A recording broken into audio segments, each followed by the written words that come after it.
Bueno, buenas tardes a todos y todas. Estamos acá en la biblioteca recientemente inaugurada de la Facultad de Ciencias Sociales para hacer la presentación del informe Apostar no es un juego. Yo voy a decir unas pocas palabras, intentaré ser lo más breve posible y después les dejo la palabra y el micrófono a los compañeros y la compañera que realizaron este trabajo. Primero, es un orgullo para la facultad y para la carrera hacer la presentación de este informe, porque es una problemática que aqueja a nuestra sociedad y la verdad que es muy grave y va en crecimiento. Esto tuvo algunos anticipos, seguramente habrán visto mucha información periodística, salió en la tapa de diarios, hubo muchas notas. Martín, compañero profesor de nuestra carrera, hizo una presentación en la Cámara de Diputados de la provincia de Santa Fe. Y digo que esta biblioteca recién inaugurada, y es un orgullo para nosotros presentar este informe porque es un momento en el que el contexto, lo que nos rodea, propone un ataque a la educación pública en general, a la universidad en particular, y estamos de esta manera demostrando, dando cuenta de la producción de conocimiento de las ciencias sociales en una biblioteca recién inaugurada. La facultad es un espacio para quienes participamos de ella día a día, es un refugio ante este contexto, y me parece muy importante señalar eso, que a pesar de las dificultades que se nos plantean, seguimos produciendo conocimiento y seguimos produciendo conocimiento para hacer una sociedad mejor. La ludopatía es un grave problema y está a la marcha del miércoles, no quería olvidarme, estaremos marchando en 2 días en defensa de la universidad pública. Decía que la ludopatía es un grave problema social, pero acá se juntan 2 o 3 cosas. Tenemos, por un lado, la ludopatía, pero también tenemos la accesibilidad que plantean los nuevos dispositivos técnicos, los celulares, y la cantidad de publicidades, que es algo que estábamos charlando hace un ratito. Publicidades, streamers, la buena prensa que tiene el apostar en un momento complejo y que genera muchos problemas. Entonces, en este contexto hay un problema en que las ciencias sociales lo abordan, y desde las ciencias de la comunicación, también licenciados en ciencia política, identificamos el problema, lo estudiamos, lo abordamos, y desde nuestras disciplinas proponemos soluciones para eso, intentamos proponerlas, pensamos políticas públicas para abordar estos problemas, para tratar de paliar esta grave situación.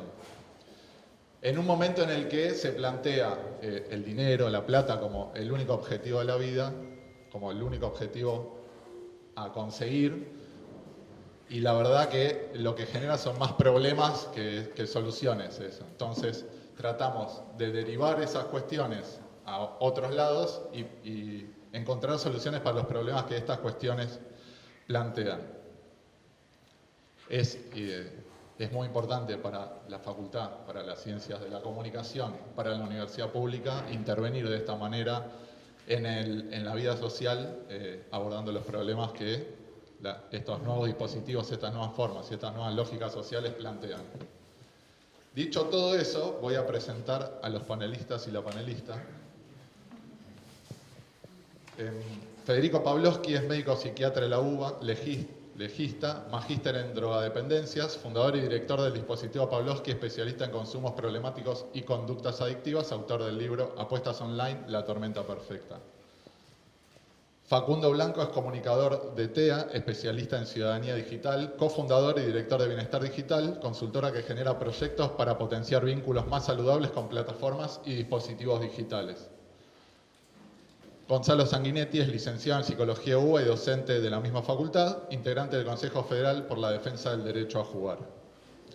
Constanza Alonso es licenciada en Ciencia Política de esta Casa de Estudios y diputada nacional con mandato vigente. Es directora estratégica de Apostar no es un juego. Fernando Cavani es licenciado en Servicio Social de la Universidad de Morón, concejal del partido de Chivilcoy, mandato vigente y fundador de la agencia digital ID. Director estratégico de Apostar no es un juego. Y Martín Romeo, licenciado en Ciencia de la Comunicación de esta Casa de Estudios, profesor adjunto de la materia Técnicas de Investigación en Opinión Pública, director estratégico de Solo Comunicación. Es director de la investigación Apostar no es un juego. Les agradezco a todos y todas por venir. Les doy la palabra a Fernando Cavani.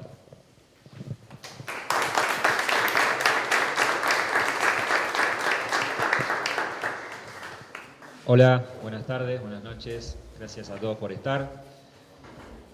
Contarles un poquito cómo surgió este tema en nuestra ciudad. Junto con Coti somos vecinos de la ciudad de Chivilcoy, que a 160 kilómetros de este lugar, y es una ciudad, pueblo de 70.000 habitantes. A fines del 2023, charlando con docentes y directivos de escuelas tanto de gestión pública como privada, nos cuentan que había chicos apostando en el aula y también en el recreo. Y recuerdo que cuando charlamos con Coti esa instancia, se nos transformó en una iniciativa interesante desde lo político para abordar. Y eso motivó a que empecemos a charlar con más docentes, con más directivos y también con jóvenes. Y lo que en un principio era un tema interesante, descubrimos que era un problema. Y cuando descubrimos que era un problema es cuando frenamos al principio y empezamos a tomar contacto con especialistas y a intentar aprender un poco más de este tema que para nosotros también era un poco desconocido. Ahí fue cuando lo primero que descubrimos es que Argentina no tenía datos sobre las apuestas y los jóvenes. Entonces nos estábamos manejando en un supuesto y en ciertas inferencias que podíamos hacer del relato de docentes, de directivos, de jóvenes, pero no teníamos datos concretos. Los datos que existían eran de otros lugares del mundo que también ya habían abordado este problema, que habían tomado instancias gubernamentales al respecto. En Argentina no teníamos datos y eso es algo que nos preocupaba bastante. Ahí es cuando empezamos a pensar en un cuestionario, en una encuesta, al inicio en nuestra ciudad, en Chivilcoy. Y ahí es cuando con Martín pensamos en la encuesta. Y les cuento que en realidad cuando se diseña la primera parte del cuestionario, lo que nos sucedió fue que hicimos un cuestionario pensado para jóvenes, en un cuestionario que sea corto, breve, rápido. Estamos en un momento de mucha liquidez en nuestras comunicaciones, de mucha cosa rápida, instantánea, de videos en 5 segundos, de tener que prestar atención muy rápido, de hacer todo rápido. Y hicimos unas pocas preguntas, y me acuerdo que se las pasamos a Martín y nos dijo, esto está bien, pero metodológicamente está muy mal, y hay que hacer muchas más preguntas para que esto tenga rigor científico. Y nuestra duda era, ¿la van a responder los chicos? ¿Van a responder una encuesta online que sea un poco larga? Teníamos dudas. Más de 9.000 jóvenes en todo el país, en las 24 provincias, en 360 localidades, nos demostraron que es un tema que a los pibes y a las pibas les interesa un montón, que están preocupados por el tema, que quieren hablar del tema y que estaban dispuestos a responder una encuesta larga, online, en contrario a lo que ellos están acostumbrados, como nosotros, en las plataformas, en nuestros celulares y en nuestra vida cotidiana, la inmediatez total, a tener que reproducir un audio en 2x para ahorrar tiempo. Y más de 9.000 jóvenes, chicos, entre 15 y 29 años en todo el país, nos aportaron datos, pero también testimonios que son muy fuertes y que se dieron en simultáneo. Y además el trabajo docente, ¿no? Que muchas veces asistimos a muchos embates sobre los docentes, sobre el rol docente, que además del desafío pedagógico que tienen de enseñar, a veces tienen que, muchas veces, no a veces, enfrentar problemas sociales. Y fue la escuela caja de resonancia directa de este tema. Y fueron los docentes. Yo creo que hay que reconocerlos una vez más, que los que alertaron que esto estaba pasando. Porque fueron los primeros que lo hicieron. Cuando nosotros empezamos en nuestra ciudad, allá por marzo, nos pasaba que por ahí nos llamaban papás. En nuestra ciudad todavía existe algo de que por ahí más o menos hay referencias y nos podemos conocer. Y recuerdo un testimonio de un papá que cuando salimos en los diarios locales a hablar del tema, me dijo, yo a mi hijo le hablaba del boliche, de la noche, del sexo, de la droga, y pensaba que estaba bien en mi casa porque no salía, que estaba cuidado. Y la verdad que mientras yo estaba en la cocina, él estaba en la pieza endeudándose y apostando. Y pude enterarme después de preguntarle, me decía él, y ver la nota que había salido. Con lo cual, un mundo adulto también ajeno a esto que pasaba en este territorio que son las plataformas y las páginas de apuestas. Nosotros estamos, la verdad que también satisfechos y orgullosos de poder hacer política con datos, que a veces no es fácil porque en tiempos de información falsa, de supuestos, de mucha información falsa, pudimos con una iniciativa política transformar en una investigación en colaboración con universidades, con instituciones, y pudimos traer datos concretos que ahora nos van a permitir pensar leyes como la que Coti elaboró, que es autora de una, y ahora les va a contar, y pensar otras estrategias también desde el Estado, desde los municipios, de las instituciones, de las escuelas, ¿no? Poder aportar eso nos pareció muy interesante. Y después, por último, nosotros cuando pensábamos cómo llamar esto, apostarnos un juego, queríamos asociar esto de las apuestas que muchas veces se le llama juego, ¿no? El juego, los juegos de azar. Y apostarnos un juego lo decimos porque cuando yo era chico recuerdo que no había celulares y internet y jugábamos a los juegos en la escuela, cualquiera. Los juegos que se jugaban en mi escuela eran las chicas al elástico, nosotros al matador, al 25, a la mancha, a la escondida y algún otro más. A la figurita también. Pero lo podíamos jugar incansablemente todo el día, que no nos iba a enfermar. Entonces, nosotros decimos que si te enferma no es un juego, por eso llamamos esto a apostar no es un juego. Yo ahora les voy a dejar la palabra a Martín, que nos va a aportar datos y bueno, cómo se creó esta investigación, y agradecerles a todos. Gracias.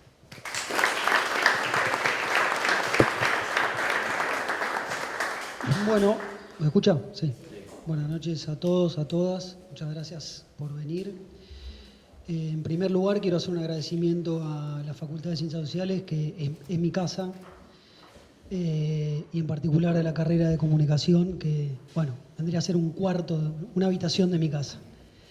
Quiero destacar en este contexto en el cual están las universidades de financiamiento, de salarios de pobreza de los docentes, del inminente veto presidencial a la ley de financiamiento universitario.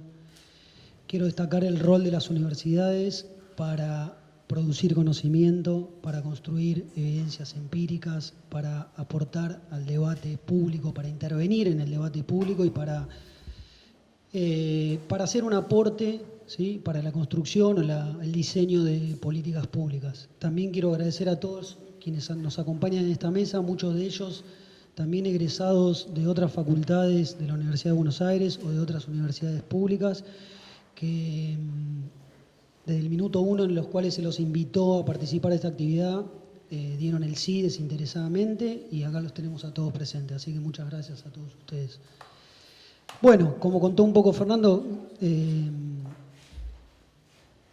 apostar no es un juego, es un estudio, una encuesta nacional, de muchísimas encuestas, más de 9.000 de alcance federal, todo lo que contó Fernando, 24 provincias, 360 localidades, que fue posible gracias al esfuerzo conjunto, esto también lo quiero marcar, de universidades, escuelas, clubes, partidos políticos, organizaciones de la sociedad civil, ONG, es decir, todo eso hizo que confluyera en el estudio que hoy vamos a presentar. Por supuesto, se imaginarán que es un estudio muy grande y que obviamente hoy no vamos a poder en pocos minutos entrar en detalle en todo. Entonces yo me marqué algunas cosas que a nosotros nos parecen las más importantes y que son los datos que responden a estas preguntas, básicamente.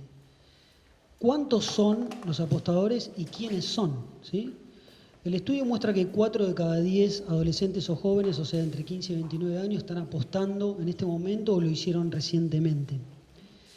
Son en su mayoría varones, es decir, hay una incidencia mayor en varones y en personas de otros géneros, que son quienes más apuestan. Hago un paréntesis acá, quiero destacar la posibilidad de este estudio de tener estadísticas sobre otros géneros que habitualmente en los sondeos de opinión son invisibilizados y en esta oportunidad nosotros tenemos la oportunidad de mostrar datos básicamente porque tenemos una muestra muy amplia y no solo pensamos en la posibilidad de incluirlo, sino que además tuvimos el resultado de tener una muestra muy amplia que permite visibilizar los datos abiertos de este grupo poblacional. Entre quienes están apostando, digamos, lo que observamos es que la incidencia de las apuestas aumenta a medida que aumenta la edad, y eso luego tiene una correlación también respecto con los montos que apuestan, es decir, a medida que aumenta la edad cada vez se apuesta más fuerte. ¿Cuánto tiempo apuestan? ¿Sí? 3 de cada 4 pasan hasta 2 horas por día. ¿Sí? En este punto se destacan residentes de la región patagónica, del mismo modo que se destacan los residentes de la región patagónica entre quienes más apuestan. O sea, en la Patagonia hay un problema. Son quienes más apuestan y son quienes están más horas apostando.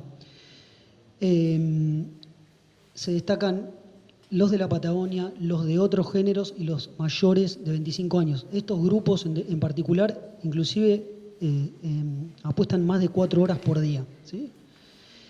¿Cuánto dinero apuestan? Confieso que esta variable, digamos, cuando la incluimos, tuvimos muchas discusiones sobre este tema, pero yo insistí en la idea de incluirla porque es una variable compleja en este sentido. Nosotros tenemos una población, la población de estudio, que va de 15 a 29 años. Entonces ahí tenemos una mezcla entre personas que tienen 15 años, que naturalmente en la gran mayoría dependen de los ingresos de los padres, o sea, viven con los padres, dependen de los padres prácticamente en todo, y del otro extremo tenemos una población que tiene 29 años, que en muchos casos está independizado económicamente, independizado laboralmente, capaz que no vive con los padres, y hasta incluso tenemos muchos casos de personas que ya viven solos, armaron sus familias y hasta tienen hijos. Eso hace que los promedios tengan mucha dispersión. Pero para dar una idea de la cantidad de plata que están apostando, los adolescentes y los jóvenes apuestan en promedio el equivalente de 2 de cada 3 pesos que los padres y madres les damos a ellos para sus gastos cotidianos. ¿Sí? En el caso de los varones apuestan el doble de lo que apuestan las mujeres. Cuando se les pregunta cuál fue la apuesta más alta, ese valor del doble se cuadriplica, es decir, la apuesta más alta es 4 veces más grande en un varón que en una mujer.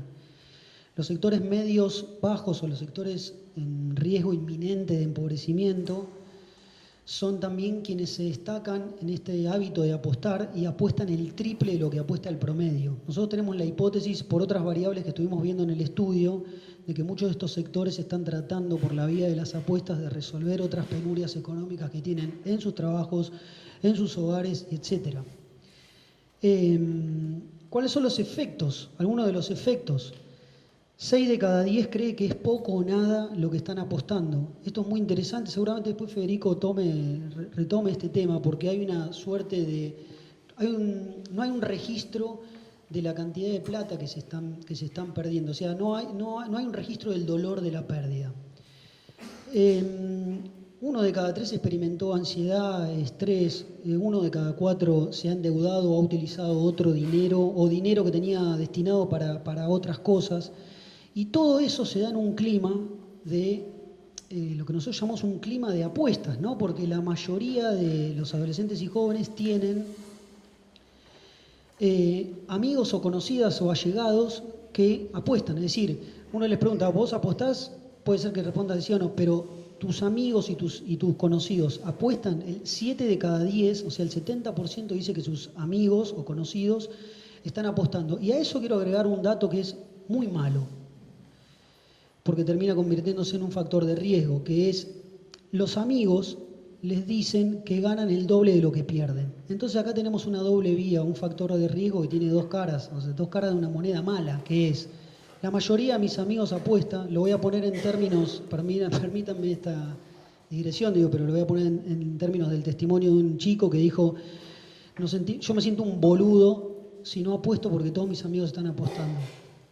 Entonces tenemos, por un lado, que la mayoría apuesta, ese es un incentivo negativo a meterse, quienes no están, a meterse adentro del mundo de las apuestas, y quienes quieren abandonar el mundo de las apuestas, es un incentivo negativo a abandonarlo. Y por otro lado, que esos mismos amigos informan que ganan el doble de lo que pierden. Por supuesto, acá todos sabemos que eso no es real. Si no, los sitios de apuestas no existirían, no existe, digamos, esos sitios de apuestas no serían rentables. Entonces, los datos que estamos presentando muestran una situación bastante mala, por decirlo, ¿sí? Para nosotros sería muy fácil y cómodo decir que parte de este problema se explica porque los pibes o los adolescentes y jóvenes no tienen un uso racional de los dispositivos. Sería muy fácil o cómodo decir que esto sucede porque los padres no tenemos un control eficaz de lo que hacen en esos dispositivos. Sería también cómodo decir que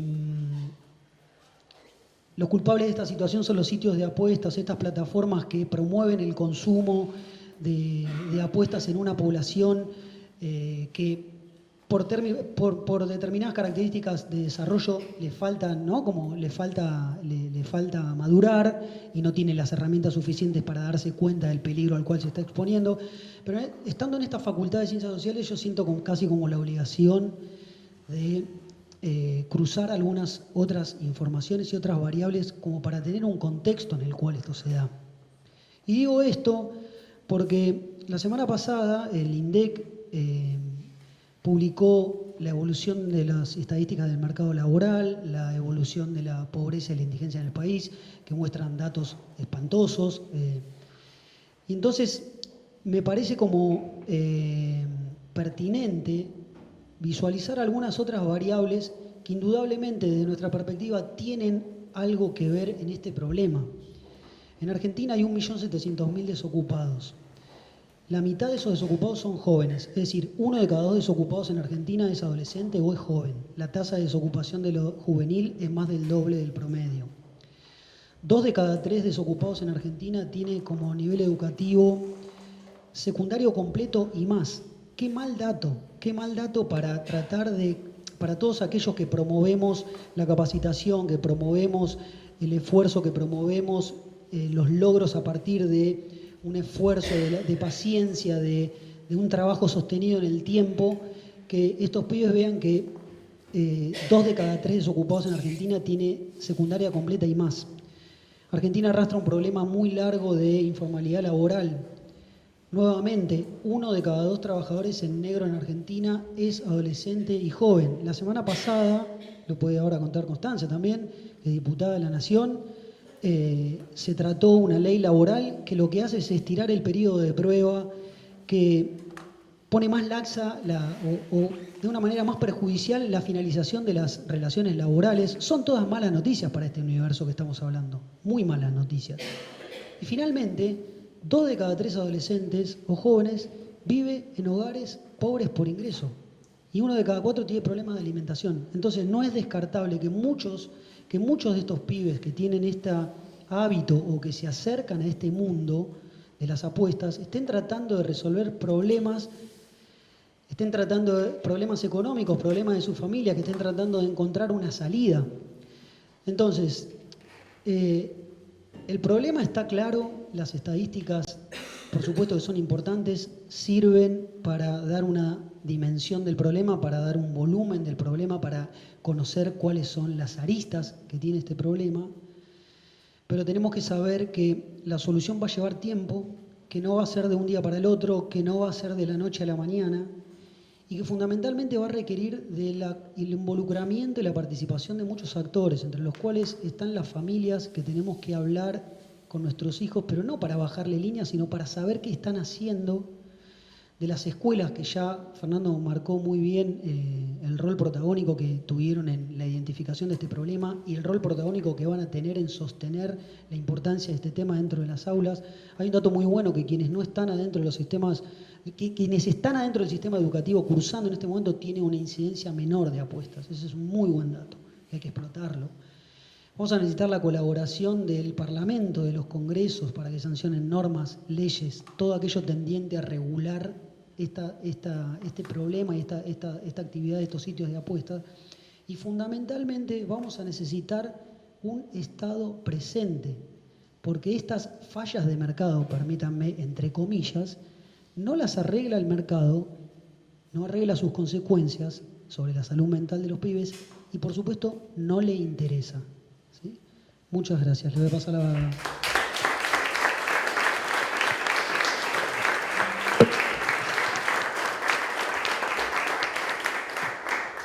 Bueno, hablamos los tres seguidos y después vemos qué hacen los especialistas con los datos. Bueno, gracias a todos por venir, gracias a la facultad, a las autoridades, Male, por prestarnos también tu tiempo, bueno, a las senadoras provinciales, a la diputada nacional de Jujuy, y para mí especialmente es importante que haya una autoridad de salud mental de la provincia de Buenos Aires. Es la subsecretaria Julieta Calmes de la provincia de Buenos Aires de Salud Mental, porque, digo, si hay algo que fue pasando durante estos poquitos días, hace una semana publicamos los resultados de este informe y muchísimas instancias de gobierno, municipios, provincias, distintas instituciones, ONGs, nos han solicitado el informe, los datos, y eso está bueno porque, como decían los compañeros antes que yo, que hayamos hecho este estudio, si bien nosotros teníamos una hipótesis que lamentablemente se confirma con los resultados, fue justamente para salir del lugar del intuitivo, de salir del lugar de suponemos que son más los varones que las mujeres porque el fútbol y porque, bueno, la verdad es que estamos muy contentos de que esto se le esté dando visibilidad, porque la única manera también de poder llegar a más familias, a más jóvenes, a poder profundizar en lo que es esta problemática, es ponerlo, ¿no?, en la discusión pública. Hoy estamos frente a un momento y una oportunidad muy importante. A ellos tres los conocimos en el marco de la discusión que se está dando en el Congreso de la Nación. Yo soy diputada nacional, presenté una ley a principio de año legislativo, cuando empezamos a trabajar con estos datos, con este informe, y recibimos a muchos especialistas. Ya tuvimos casi 100 especialistas que se han acercado al Congreso de la Nación a poder comentarnos cuál era su mirada desde las distintas perspectivas y desde distintos lugares. Y todos, bueno, coincidimos en lo mismo, ¿no? Y todos los espacios políticos, eso también es importante, que de los 27 proyectos que hay presentados en la Cámara de Diputados, digo, hay proyectos del peronismo, de Unión por la Patria, pero hay proyectos del radicalismo, hay proyectos del PRO, hay proyectos de la coalición cívica, hay proyectos de los partidos federales. Hay un consenso en todo el arco político de que este es un tema que no puede quedar por fuera de la mirada del Estado y de la intervención. Porque cuando hay una cuestión, como entendemos nosotros que hay, que es de salud pública, que se está afectando tan gravemente la salud mental de nuestros jóvenes, el Estado no puede quedar por fuera de esa discusión y no podemos seguir esperando a que las cuestiones fluyan y los chicos se den cuenta de que hace mal, ¿no? Presentamos varios proyectos que van en la línea de la restricción y la prohibición de la publicidad. Como fue en su momento, quizás los más grandes recuerden la enorme discusión que hubo cuando se discutió la ley que prohibía la publicidad del tabaco, que prácticamente parecía que se iba a acabar el deporte, no iba a haber más Fórmula 1, más automovilismo. Bueno, nada de eso sucedió. Hubo mucho lobby, como sabemos y entendemos que también va a suceder acá. Hay muchos intereses y mucho dinero dando vueltas, tanto del sector privado como también del sector público, ¿no? Porque hay también un interés recaudatorio importante cuando hablamos de los juegos de azar y de las loterías. Pero entendemos que en este caso en particular también es una cuestión de salud pública y merece la pena que dejemos de normalizar, como se normaliza a través de esta publicidad tan agresiva, que está bien apostar, que se da un mensaje tan poco sano, ¿no? Cuando vemos que un influencer o una persona de mucha relevancia para nuestros chicos, para nuestras chicas, como un deportista de primera línea, jugadores de la selección y demás, hacen publicidades de casas de plataformas de apuestas online. Entonces, realmente para nosotros esto es un punto fundamental y en esto sí hay mucho consenso entre todos los proyectos. La gran mayoría de los proyectos tienen este espíritu. Y ojalá que las legislaturas provinciales, y acá veo a las legisladoras provinciales, ojalá que tomemos el mismo camino y eso será cuestión de irlo transitando juntos. Y por otro lado, el tema de los filtros, ¿no? Hay muy pocos filtros para que desde las páginas de internet, estas plataformas online de apuestas, se pueda corroborar la identidad y la edad, básicamente, de los chicos. Básicamente lo que tenés que poner es cliquear si sos mayor de 18. Estás a un clic de estar apostando y obviamente esto es algo que se está trabajando con expertos también en ciberseguridad y es algo que se ha incorporado a los proyectos de ley, ¿no? En la incorporación de los datos biométricos, también el tema de las billeteras virtuales. Hoy los chicos pueden tener billeteras virtuales a los 13 años en su celular, sus padres les dan el dinero a través de las plataformas virtuales y terminan teniendo el casino y el cajero automático en el mismo lugar, ¿no? En el mismo dispositivo móvil. Entonces esto es algo que también es necesario que podamos regular. Y después, por supuesto, hay otra pata. El 80% del juego online, de las apuestas online, se calcula que se hacen en plataformas ilegales. Entonces ahí hay otra pata que está abordando esta legislación que está en proceso para poder, desde el Código Penal, poder generar también un endurecimiento de las penas para los intermediarios que trabajen con jóvenes de estas plataformas y bueno, y no dejar tan librado al azar, valga la redundancia, que si vos regulás la parte legal, los chicos masivamente no se vayan a las plataformas ilegales, ¿no? Entonces, bueno, hay mucho que se está trabajando, tenemos mucha expectativa de que en los próximos meses podamos llegar a un tratamiento conjunto de muchos de los autores de ley. Hay una vocación de la presidenta de la comisión, que es de otro partido político, la coalición cívica, de impulsar el tratamiento de esto. Los compañeros son testigos de eso porque han venido al Congreso, invitados por distintos espacios políticos y la verdad es que todos estamos con mucha expectativa de que esto pueda ser una realidad.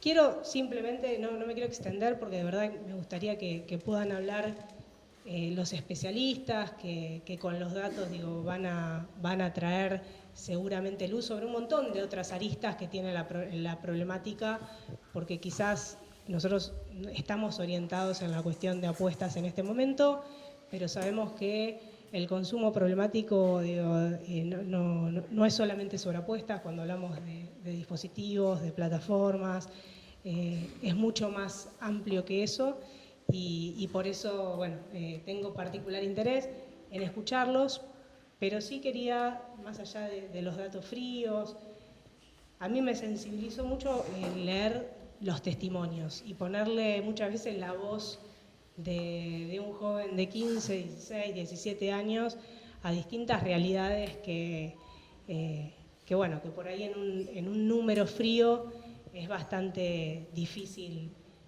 poder ver. Así que elegimos algunos testimonios que los voy a leer, que son de las 9.000 encuestas, la mitad de los chicos dejaron un mensaje, que podía ser algo personal, algo de un amigo, algo de un familiar, algo incluso de sus padres, alguna denuncia, pero elegimos algunos para que ustedes también le puedan poner cuerpo a todo esto que estamos hablando. Mi hermano más chico fue golpeado en la escuela por sus compañeros, porque pedía plata para apostar y llegó un momento en el que no podía pagar. Milagros, 22 años. Un amigo perdió 50.000 pesos y estaba muy asustado por si se enteraban sus padres. Abril, 17 años. Un chico de mi escuela le robó a la abuela y perdió un montón de plata. Carlos, 18 años. Tuve conflictos con amistades por no querer prestarles dinero que me pedían para apostar. Martina, 15 años. Mirando una peli con amigos, de repente uno que estaba apostando empezó a gritar, romper cosas y no lo podíamos parar. Agostina, 16 años. Me generó mucha desesperación por haber perdido. Galo, 17 años. Cuando perdés, te cuesta dormir, te pones de mal humor. Ignacio, 18 años. Tengo amigos que le afanan a sus viejos para apostar. Me pone muy triste. Catalina, 27 años.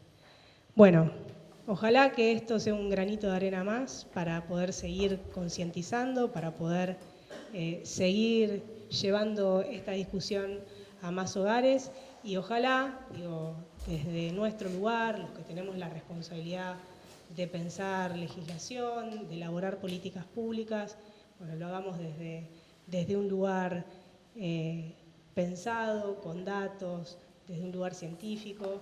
Celebro que todos los que estemos acá seamos hijos de la universidad pública y obviamente el miércoles aquí estaremos en las calles cuidándola y defendiéndola. Bueno, gracias.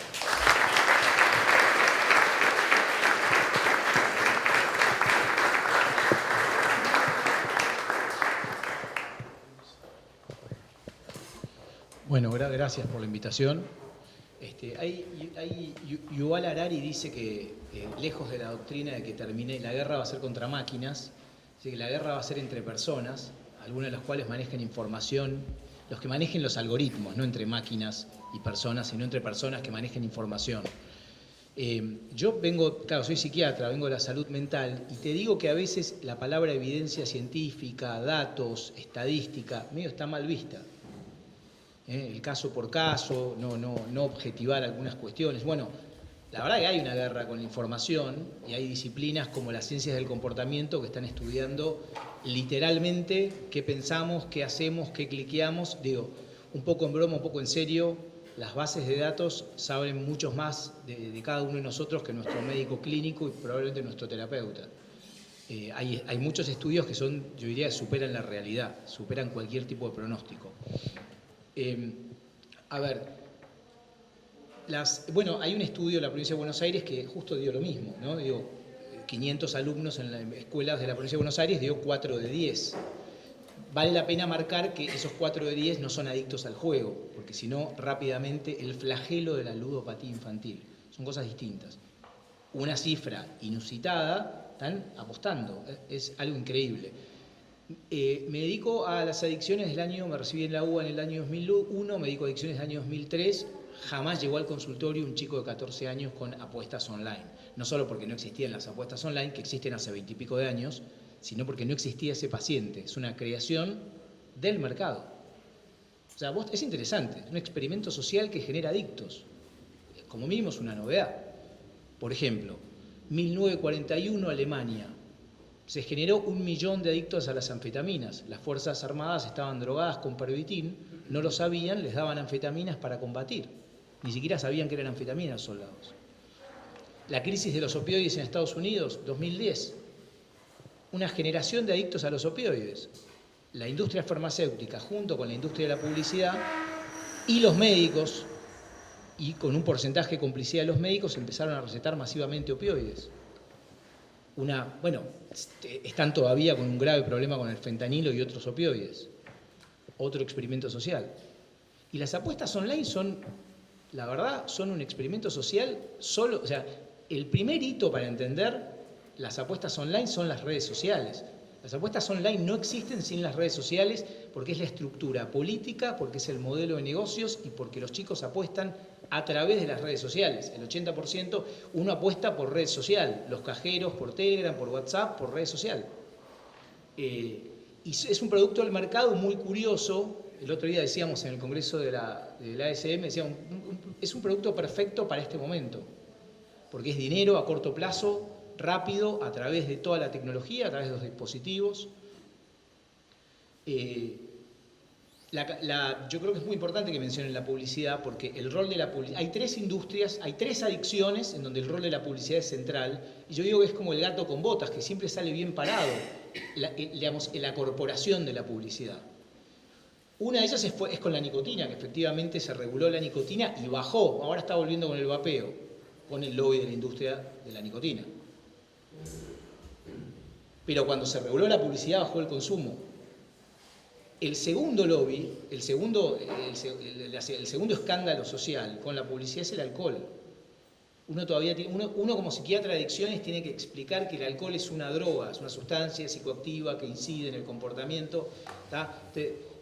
En Argentina una de las principales causas de muerte es accidentes viales. El 25% de los conductores está ebrio. Y la gente se pregunta, alcohol 0.3, alcohol 0.4, la gente, alcohol sí o alcohol no al manejar.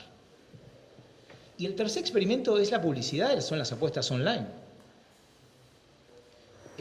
Que es el nivel de responsabilidad de las empresas publicitarias es tan grande que acá debería haber un publicitario.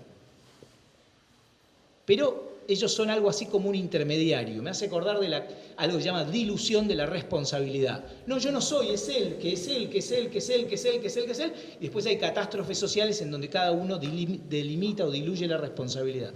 Los publicistas tienen una responsabilidad. Bueno, la revolución tecnológica, la velocidad de los desarrollos tecnológicos va a 100 kilómetros por hora, las regulaciones van a 30 y los especialistas de la salud mental vamos a 5, tratando de entender lo que está pasando y de medir las repercusiones. No tenemos la menor idea de lo que está pasando.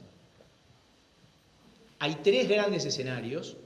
El primero, están empezando a salir las verdaderas publicaciones, están empezando a salir ahora. El impacto de Instagram, el impacto de TikTok, el impacto de Facebook, el impacto de las principales redes sociales en la salud mental de los adolescentes, están empezando a salir ahora los estudios y las publicaciones. Lo estamos empezando a saber ahora. En el año 2010 no existía la cámara frontal, no existía el concepto de selfie. La gente sacaba fotos. Parece que está hace 40 años, año 2010. El primer celular inteligente de 2006, 2007, el iPhone. Entonces, en términos de salud mental, estamos empezando a entender qué es lo que pasa. Está este tema de las apuestas, y después hay un tercer tema que digamos, las apuestas tienen una ventaja, que han generado escándalo social. Y después hay otro tema que no genera ningún escándalo social, que yo les diría que estoy igual o más preocupado, que es la pornografía. Hay una generación de chicos de 11, 12 años viendo pornografía, tomando lecciones acerca de qué es la sexualidad humana con la pornografía, que dicho sea de paso, tiene todavía menos controles respecto a las apuestas online. Con un nivel de... Por otro lado hay algo que se llama publicidad cruzada. Si vos te metés en las páginas porno, adivinen qué publicidad sale. Las apuestas online. Si te metés en las apuestas online, te vas al porno. Entonces tenemos un verdadero problema ahí. Yo creo que efectivamente el otro día un apostador, un ludópata adulto con muchos años de juego patológico o de su adicción al juego, dijo en relación a la disponibilidad, algo que mencionaba Martín recién, digamos, a ver, el mercado es tan sofisticado en este sentido que ha eliminado lo que se llama la fricción, digamos, en la experiencia del usuario. ¿Tá? Tengan en cuenta esto, 2 de las personas que más saben sobre comportamiento humano en este momento son economistas, que fundaron una disciplina que se llama Ciencias del Comportamiento.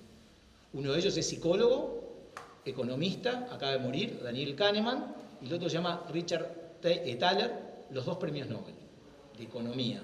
Y fundaron una disciplina que se llama Ciencias del Comportamiento, que estudia perfectamente lo que vas a hacer vos en 2 días. ¿Con qué nivel? Con un nivel de predictibilidad que es desesperante.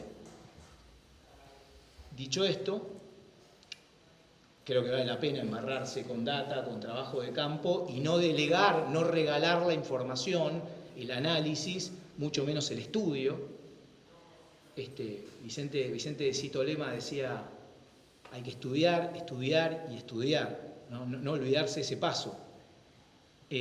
Por último, yo recalco lo de la pornografía porque para mí, digamos, las apuestas son un producto, están en el paraguas de industria del entretenimiento, y en ese sentido me parece que tenemos que pensar la repercusión de estas tres instancias: apuestas, pornografía, efecto de las redes sociales. Por último, como psiquiatra de adicciones, me parece que está bueno que haya escándalo, se produzca como esta reacción escandalosa. En adicciones, una de las cosas que ocurre es que, digamos, Argentina es un país que tiene un porcentaje alto de personas con consumos problemáticos y adicciones, pero hay un desbalance a nivel nacional entre las personas que padecen. ¿Ustedes se imaginan cuál es la adicción número 1? O sea, la sustancia de la cual se desarrolla una dependencia más frecuente. Porque esto también es información y es publicidad. Es el alcohol, por lejos, es el 80% de las adicciones.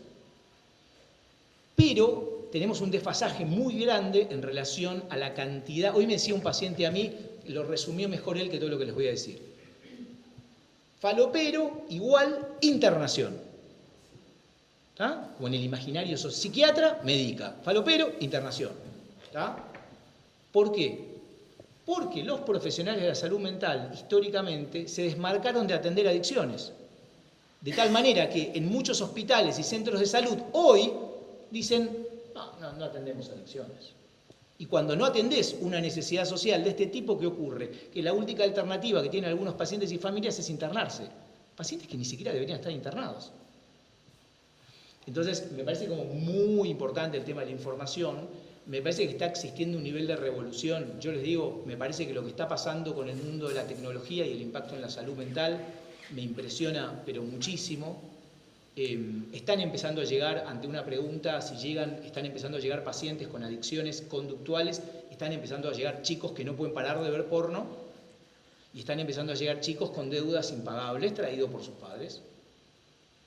Centralmente esas son las dos adicciones conductuales, o sea, adicciones que no existían, ¿ok? O sea, esto no existía. Las personas con adicción al juego patológico o a la ludopatía son personas que en general llegan muy poco a los tratamientos, por eso es tan importante, por ejemplo, jugadores anónimos, porque no son personas que espontáneamente, no es fácil que lleguen a un tratamiento. Y estos chicos llegan por las deudas, no llegan por una crisis de angustia, llegan por deudas, y uno descubre un mundo de usureros, de psicópatas, de un mundo que te digo, yo escucho los audios. El otro día lo dije, lo digo un poco en broma, un poco en serio. Es gente que te llama de tal manera que pagás. O sea, quiero decir, es el nivel de miedo que empezás a sentir es tal que pagás. En 1 millón de cuotas, en 5, no sé, pagás.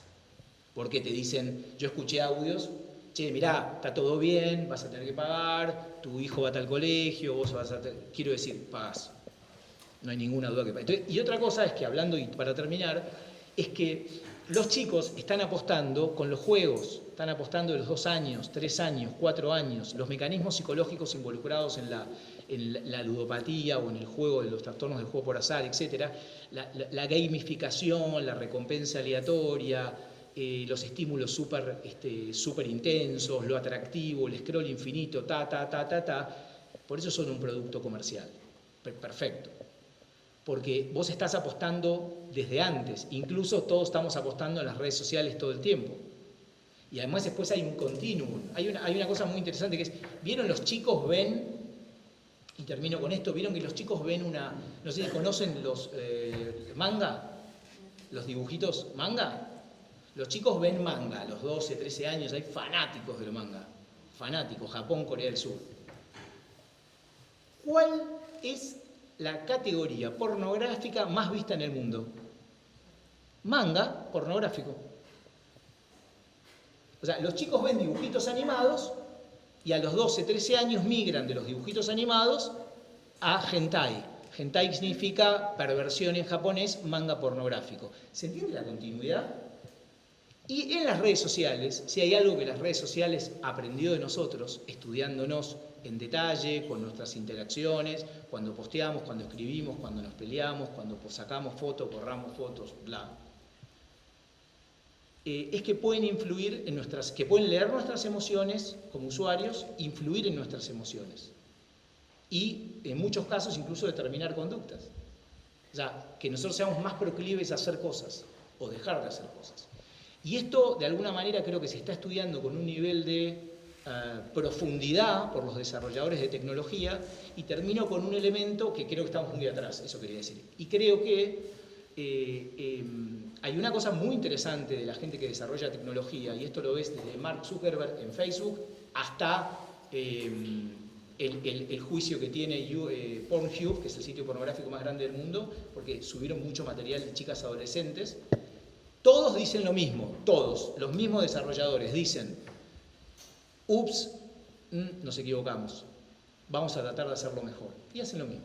Es decir, el mercado no tiene a diferencia de otras industrias, incluso la farmacéutica, el mercado tecnológico no tiene ningún reparo en la repercusión en la salud mental de los productos que lanza. Simplemente esperan algún escándalo social para decir algo así como, bueno, quizá deberíamos chequear un poco mejor algunas herramientas. Y en el medio tenés las apuestas online y tenés el impacto de las redes sociales u otros impactos. A mí lo que me parece es que es, si ustedes quieren, me parece que es un capítulo fascinante que nos vamos a tener que arremangar y en donde mucha literatura no alcanza. Hay que ponerse a estudiar otros textos, otros autores y otras cosas que están pasando en este momento. Gente que está pensando las cosas en este momento. Gracias.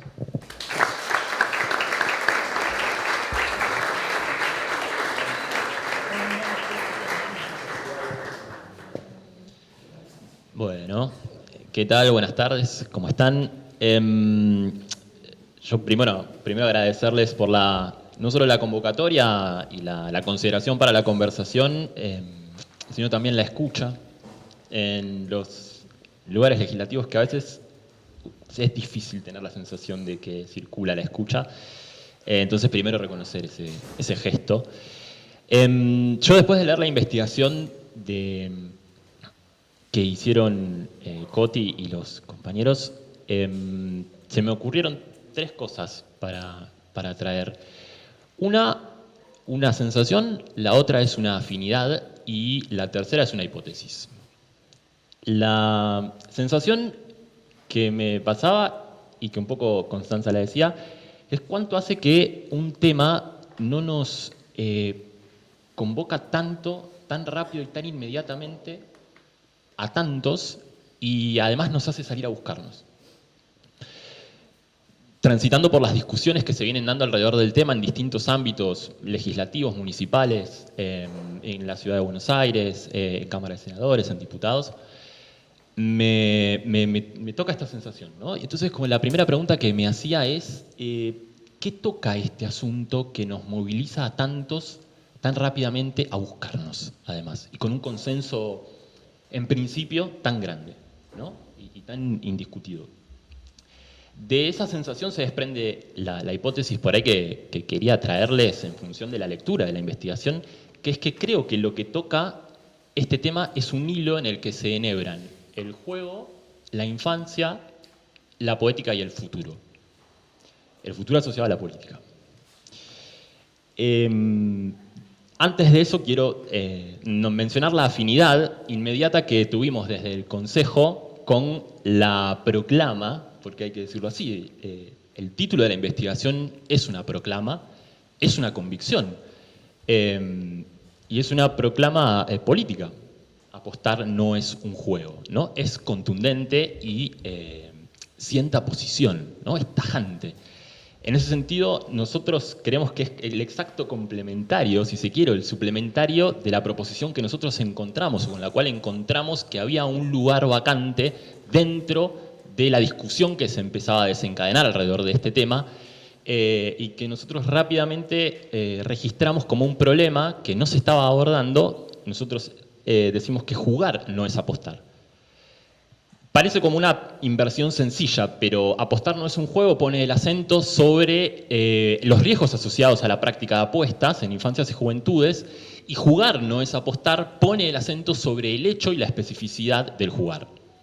Que es algo que en general, y es lo primero que nos llamó la atención, se suele confundir bastante los que son los dos términos que se tensionan en la así llamada ludopatía, ¿no? Porque la ludopatía, si nos preguntamos acá rápidamente qué es, lo primero que diríamos es que es una problemática del juego, ¿no? Un juego problemático o una adicción al juego. Pero fíjense que el acento siempre recae sobre la palabra juego, ¿no? Y en ese sentido queda indistinguido o indiferenciado la acción de apostar de la acción de jugar.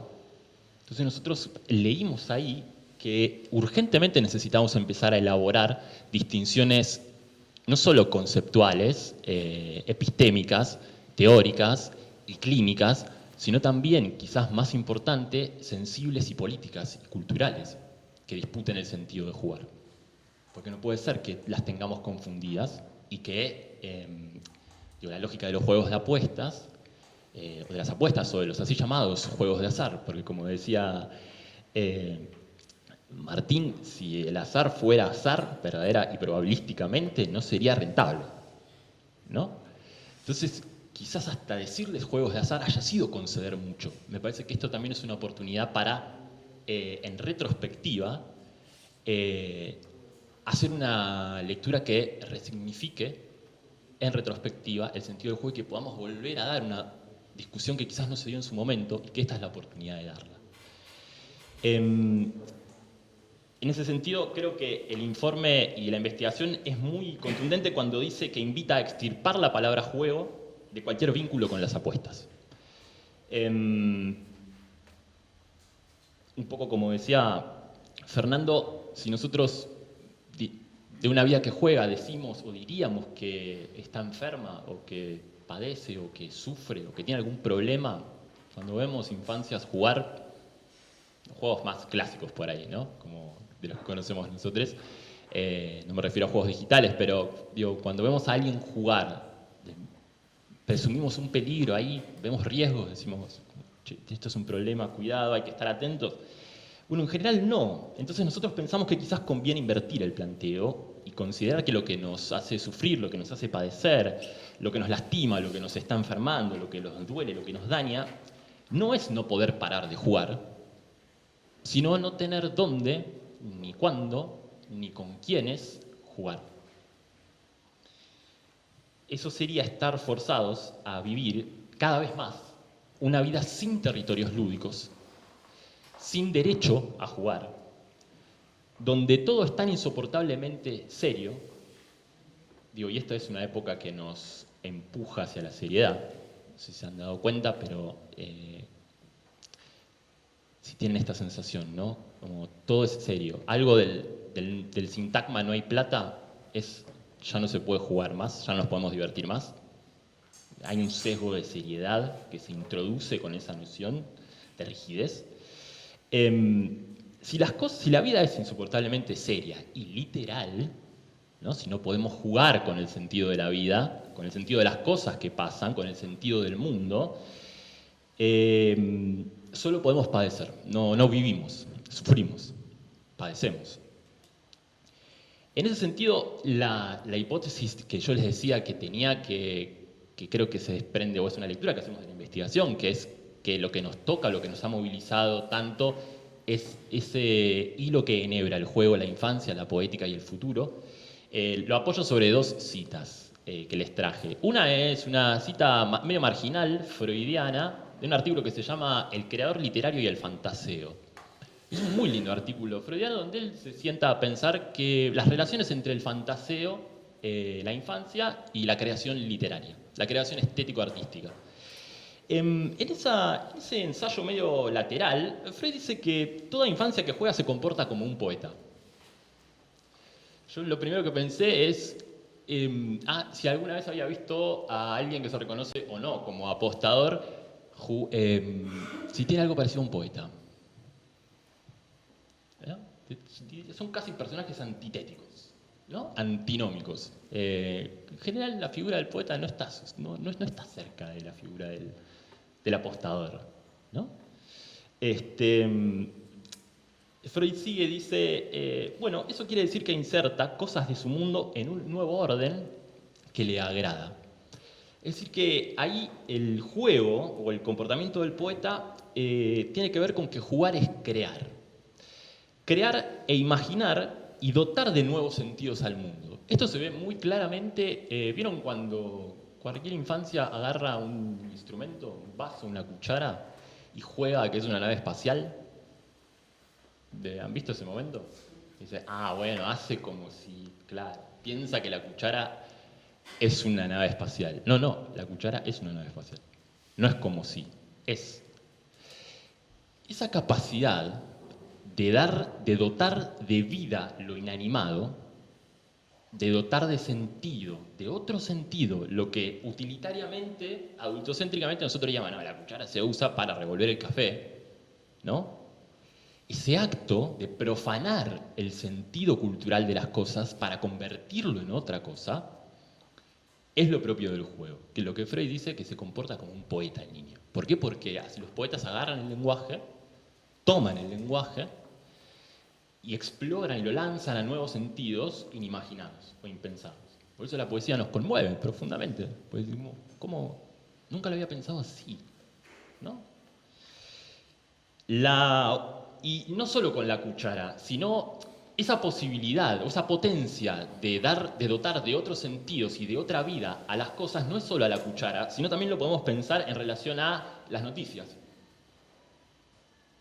Digo, la eficacia de la fake news también hay que pensarla en relación a una ineficacia de la fantasía, ¿no? Es decir, que yo encuentre en eso una verdad que es indiscutible o inexorable. Es decir, esto lo escuché, lo vi. No, lo vi en un portal de noticias. ¿Y qué? ¿No es discutible? No, pero alguien lo dijo. Bueno, sí, pero ¿y vos qué pensás? ¿No? ¿Y vos qué pensás? Y lo mismo con las publicidades. Entonces, si nosotros podemos dotar de sentido, también podemos sospechar del sentido. Y eso es la función poética de la infancia, que se apoya sobre la función del juego. Por eso, creo que parte del problema es que quizás estemos viviendo un ataque a la infancia. Y ahora voy a quizás describir un poquito más qué digo cuando digo infancia. Fíjense que Facu decía el ataque a la universidad pública, Constanza dijo somos hijos de la universidad pública. Si seguimos el camino, el ataque es a los hijos, el ataque es a la infancia.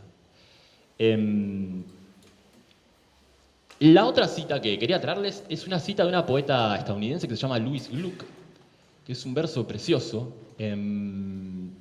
Yo he caído profundamente enamorado de este verso y todavía lo pienso, porque me parece conmovedor.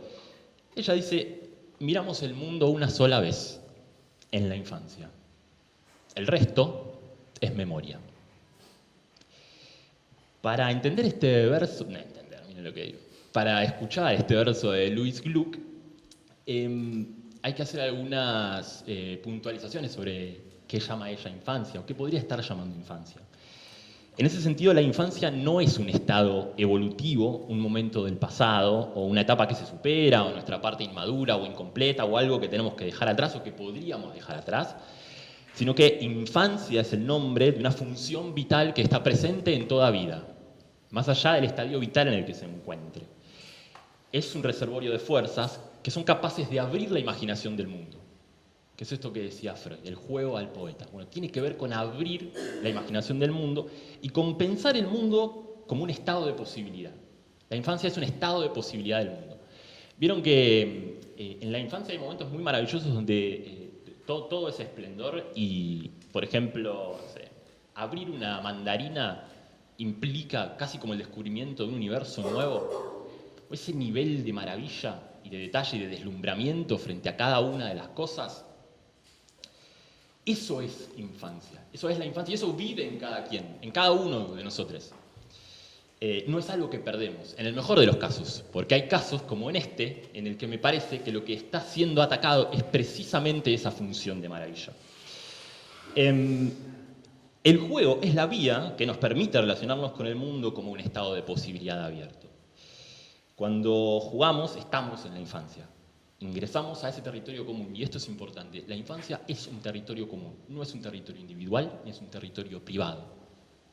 Es un territorio que compartimos, lo sepamos o no, lo tengamos presente o no, estemos jugando con otros o no. La infancia es un territorio común. En ese sentido, infancia y juego producen poéticas del mundo.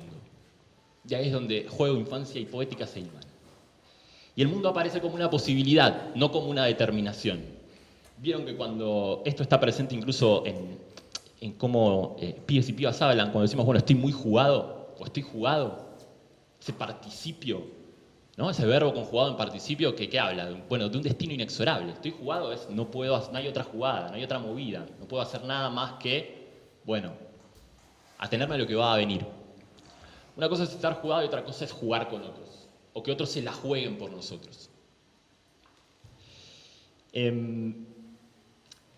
Poéticas del mundo, la imaginación, la creación, la fantasía, son potencias poéticas que inciden decidida y decisivamente en el mundo que vivimos, tanto por presencia como por ausencia. Si no podemos fantasear, si no podemos crear, si no podemos imaginar, y todo eso sostenido desde las actividades lúdicas,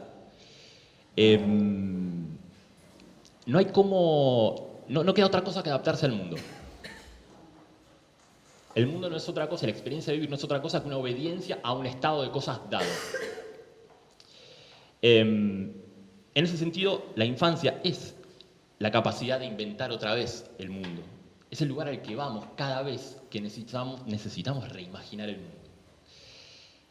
En ese sentido, un poco como dice Louis Gluck, llamamos infancia a la vigencia en el presente de la posibilidad de volver a mirar el mundo por primera vez. ¿Qué quiere decir esto? Volver a mirarlo como nunca antes, es decir, verlo como nunca lo habíamos visto. Eso es lo que Louis Gluck llama miramos el mundo una sola vez en la infancia. Eso no quiere decir que solo podemos mirarlo en la infancia, sino que para poder verlo nuevamente como si nunca lo hubiéramos visto, que es crearlo, necesitamos volver y recurrir a las potencias de la infancia. Si no tenemos espacios, si no tenemos tiempos, o si hay plataformas diseñadas para explotarnos ese tiempo, usurparnos ese tiempo, y monetizarlo y verter sus fuerzas en función de la producción de mercado, si no tenemos compañías lúdicas con quienes esas potencias puedan desplegarse, se nos atrofia y se nos enferma la capacidad de jugar, que es la capacidad de transformar el mundo. Es lo único con lo que podemos imaginar otro horizonte de futuro. Otro horizonte, y fíjense que hoy estamos, lo hemos dicho durante toda la tarde, en un horizonte de desastre y desdicha al que pareciera que no tenemos nada para oponerle, o que solo hay un horizonte de desdicha y de desconsuelo.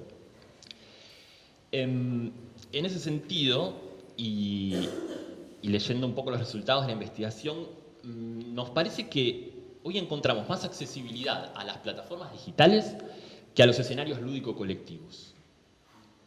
Y que hay una diferencia clave ahí, que es que en los escenarios lúdicos colectivos se comparten sentidos y se ponen a jugar sentidos colectivos, cosa que no ocurre en las plataformas de apuestas. Aunque sucedan en situación gregaria, ¿no?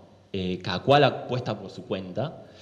¿Qué nos quiere decir eso? Que las apuestas proliferan ahí donde el juego y el jugar no tienen lugar en la cultura.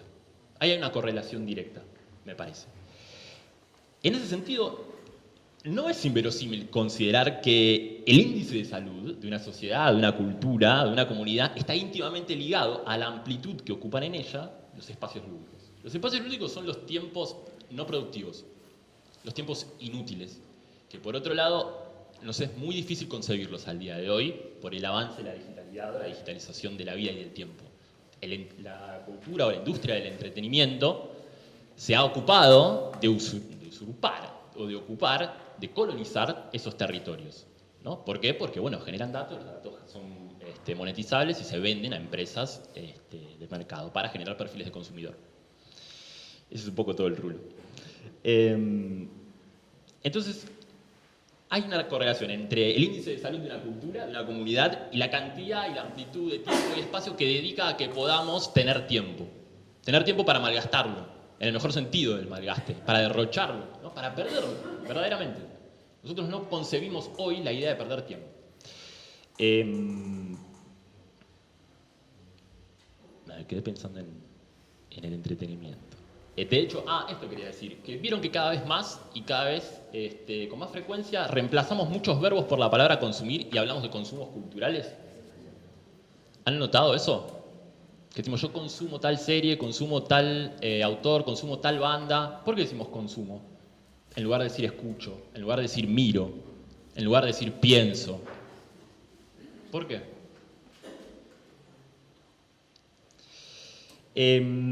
Digo algo más y termino.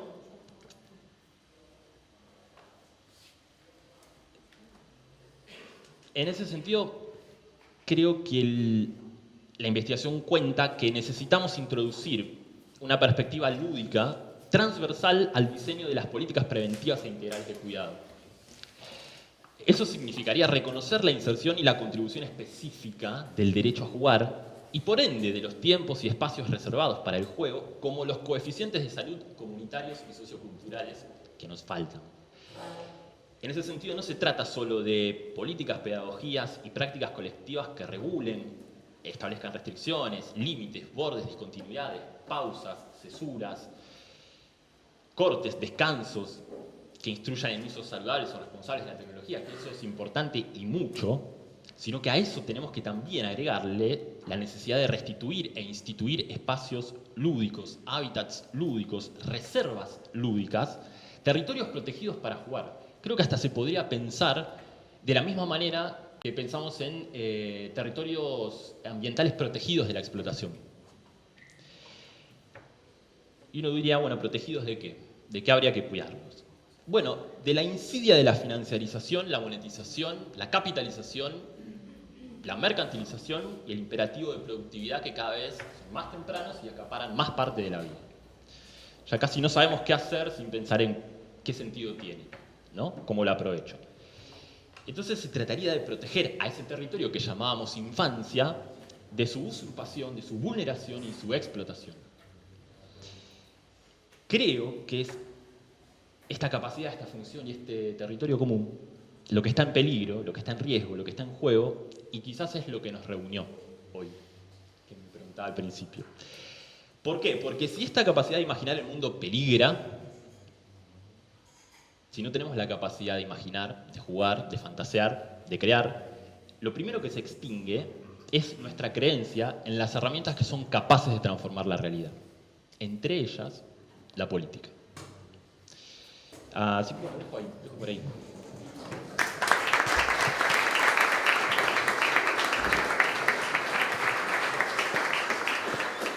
Bueno, buenas noches.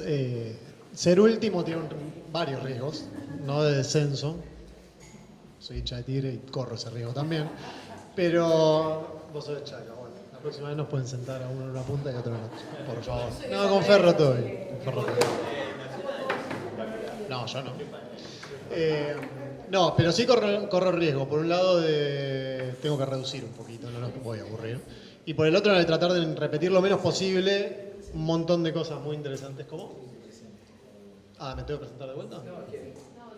Sí, Facundo Bianco. ¿Documentos precisan? Bien. Facundo Bianco, de Bienestar Digital, que es una consultora que trabaja temas vinculados a ciudadanía digital. Agradecerles obviamente la invitación y no solo a esta, sino a cada instancia que tenemos de poder participar, de aportar nuestra voz.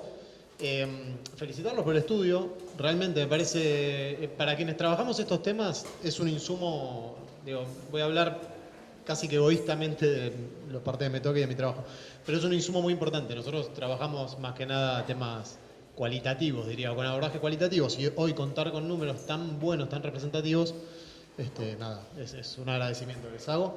Y también extender eso, como ya lo dijeron, y así me voy a repetir un par de veces, a los docentes y las docentes, que fueron definitivamente quienes encontraron este tema, quienes lo pusieron sobre la mesa, y quienes nosotros, les decía, trabajamos temas vinculados a ciudadanía digital y siempre fue un esfuerzo, requirió un esfuerzo por parte nuestra de ir a las escuelas y empujar un poco hay que hablar de lo que le está pasando a los chicos y las chicas en Internet durante muchos años.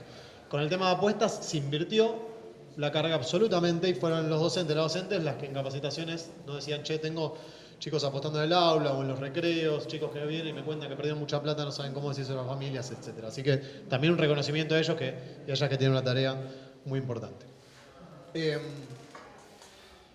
Nosotros siempre que trabajamos el tema apuestas nos interesa pensarlo como, o en el marco de un signo de época, que creo que un poco surfeó toda la mesa, y pensaba de qué nos habla este estudio y qué nos habla esta era. Esas dos preguntas me parece que son importantes.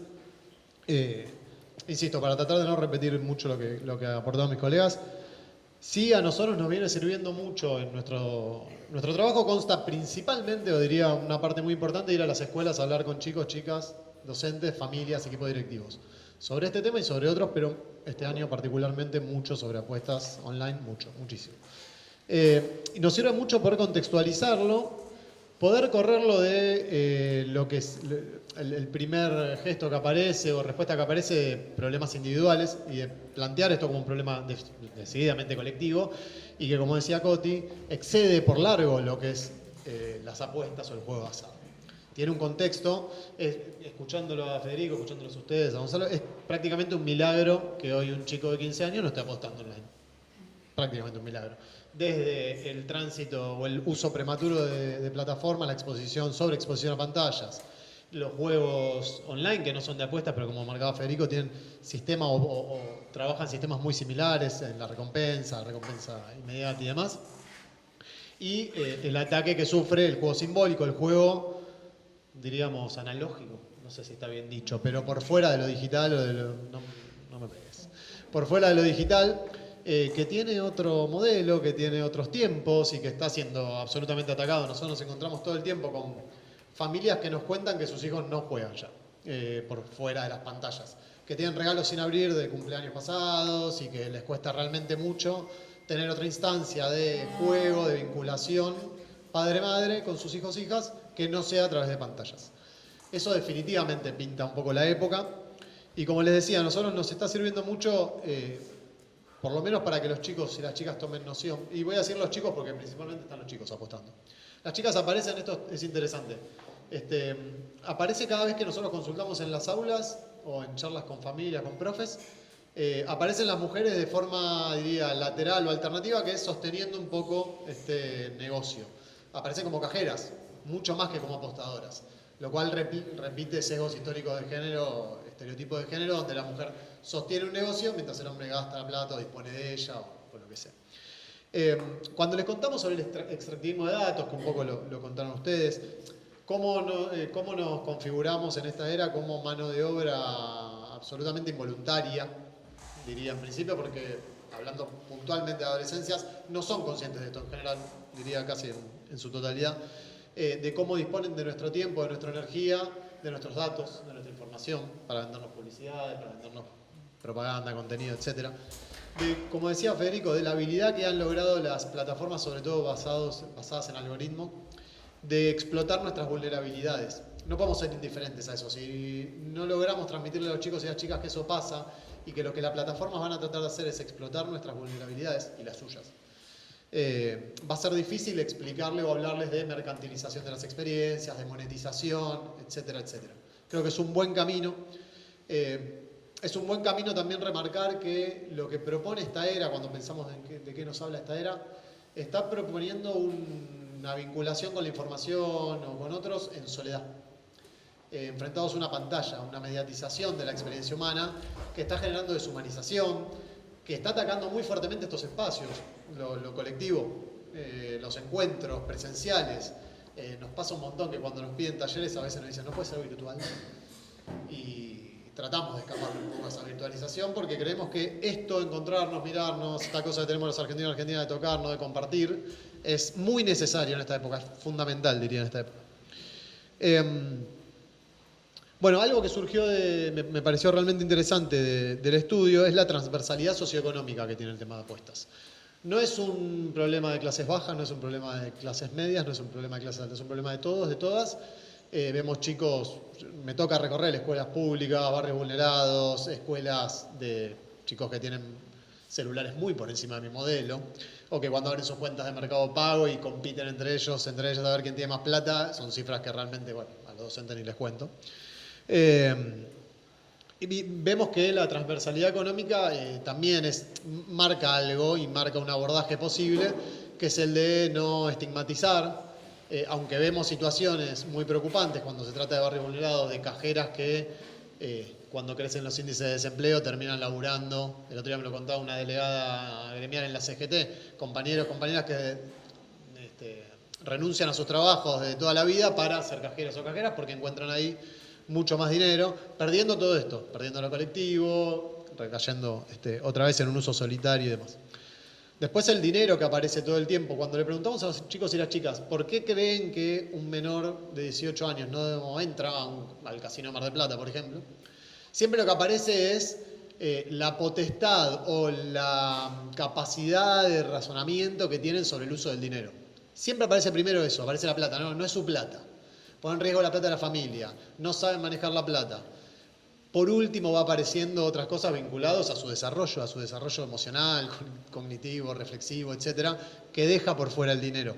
Pero eso también marca bastante, porque si este tema está en agenda, como marcaba, nosotros, uno de los temas que trabajamos es grooming, por ejemplo, que es el abuso de personas adultas, a niños, niñas, adolescentes en espacios digitales. Nunca, pese a haber 2 leyes nacionales, logramos que el tema esté en agenda. Jamás. No hubo caso.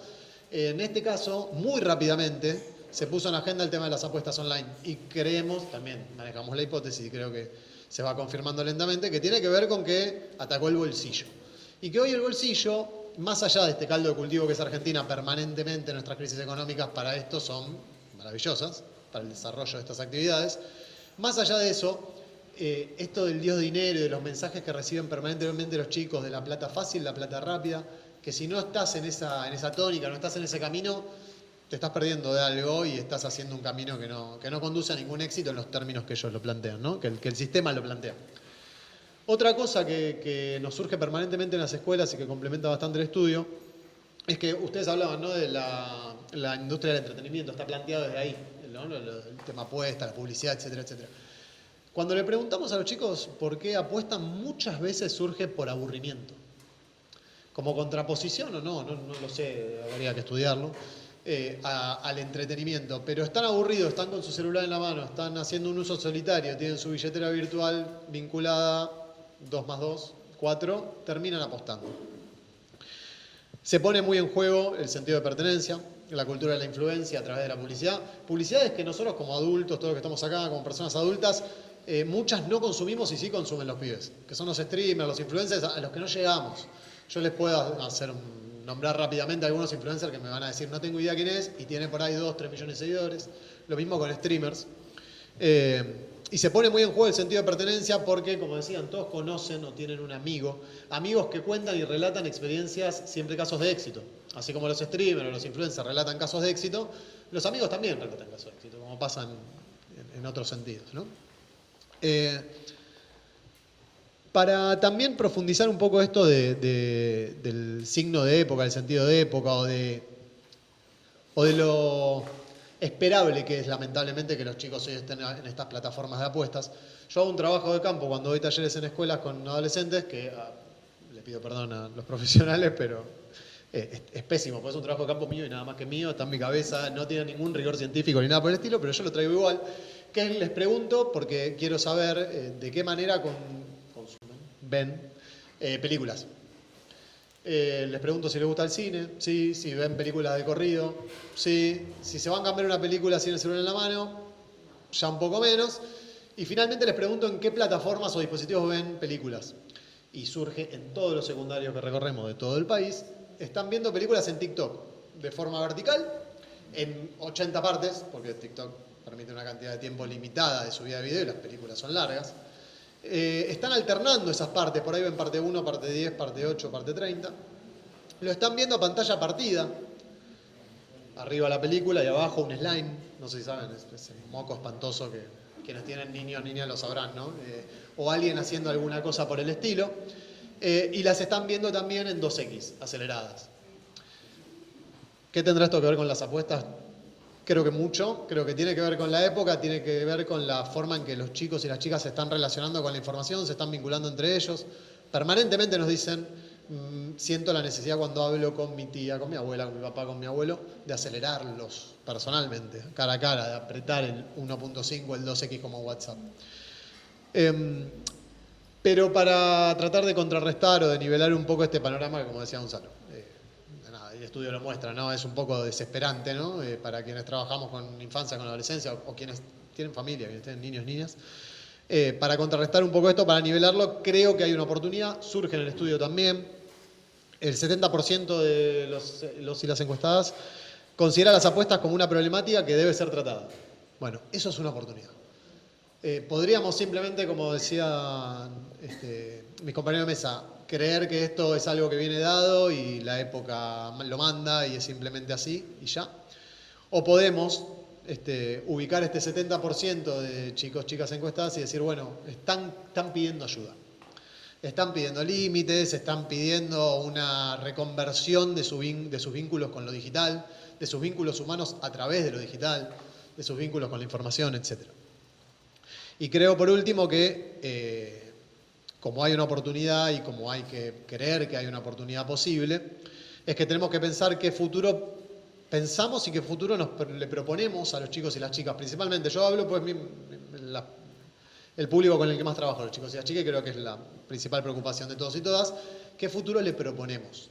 Si tenemos algo para hacer frente a este avance del extractivismo de datos, del capitalismo de plataformas, etcétera, etcétera.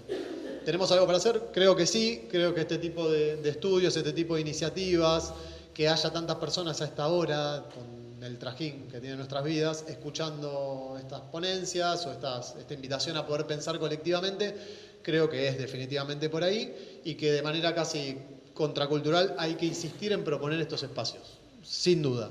Así que cada vez que lo necesiten, que nos convoquen, que quieran escucharnos a todos, seguro vamos a estar acá para hacerlo. Así que bueno, muchas gracias a todos y todas.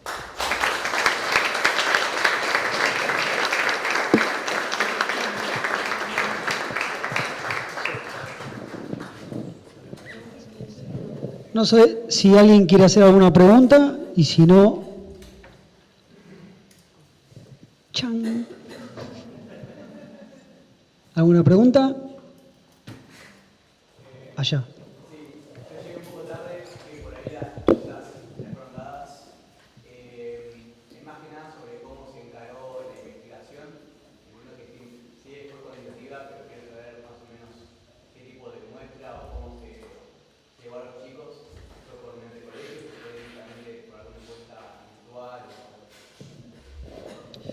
Fue una muestra técnicamente no probabilística de más de 9.000 casos a través de un formulario online autoadministrado que se publicó en redes sociales y a través de las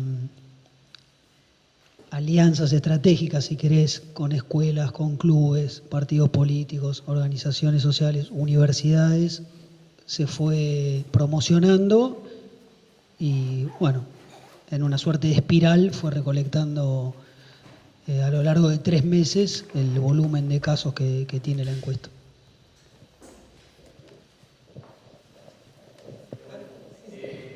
En un momento, uno de los doctores mencionaba el tema de que era transversal en las redes sociales. Estimo que es un tema difícil de encarar y también de poder entenderlo a partir de preguntas en una encuesta, en un foro, digamos. Más o menos, ¿cómo fue que lo encararon? Me interesa. Contesto yo.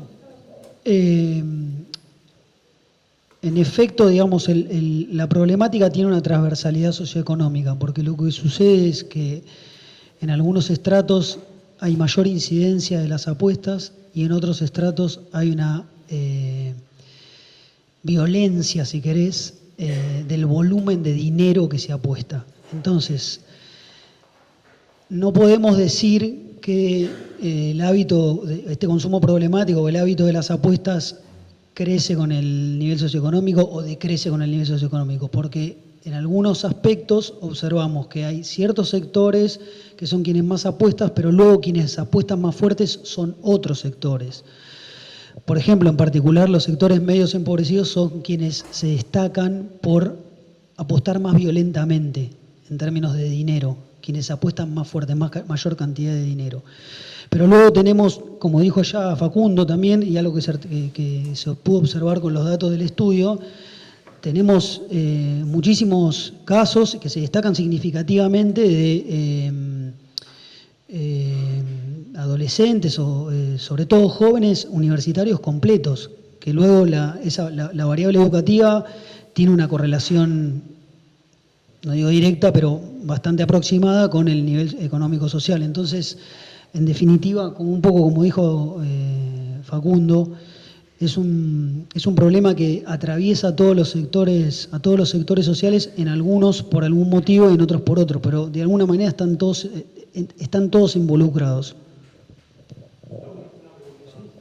Hablaban de jóvenes, de los valores, del sentido de pertenencia, entiendo ahí también el dispositivo de la masculinidad operando, pero mencionaste también otros géneros que aparecían también con alto grado de respuesta. Si podés ampliar un poquito de ese En este punto sí, lo que se observa con otros géneros es que hay mayor incidencia es el grupo que más se destaca en cuanto a la cantidad de apuesta, o sea, la incidencia del hábito, la incidencia de la cantidad de horas, es un grupo que se destaca en más de 4 horas por día, y son también quienes más plata han perdido. otros géneros como la barrera de ¿cómo esa diversidad aparece? No, no, es una categoría que es otro género. Digamos, en esa pregunta vos podías marcar varón, mujer u otro género. Tengo una pregunta. O sea, Sí, es lo mismo.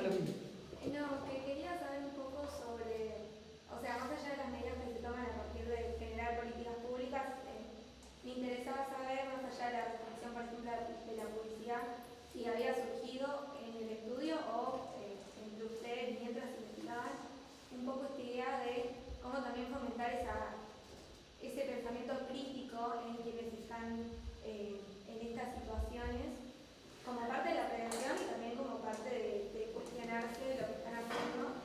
Entonces, nada, me generó la duda.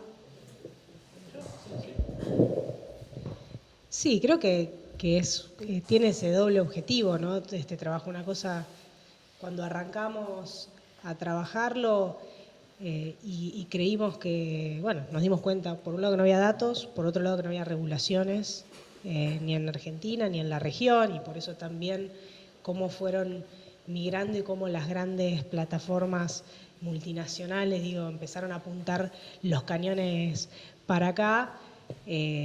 Bueno, la verdad que esas son las dos cosas que nosotros nos llevaron a trabajar. La otra pata es, bueno, ¿cómo hacemos para que esto se visibilice? Si bien era un tema que incipientemente se empezaba a hablar a principio de año, la verdad que nos explotó en la cara. Fue algo que empezó a hablarse muy fuertemente este año. Yo el año pasado estaba con otra agenda, está bien, además era candidata en mi ciudad, tenía otra agenda bastante diferente. Y cuando a fin de año vino Fer y me dijo, che, Coti, vos sabés que ya van varios docentes, varios profes de escuelas públicas, privadas, que vienen y me dicen, che, los pibes están apostando a la escuela.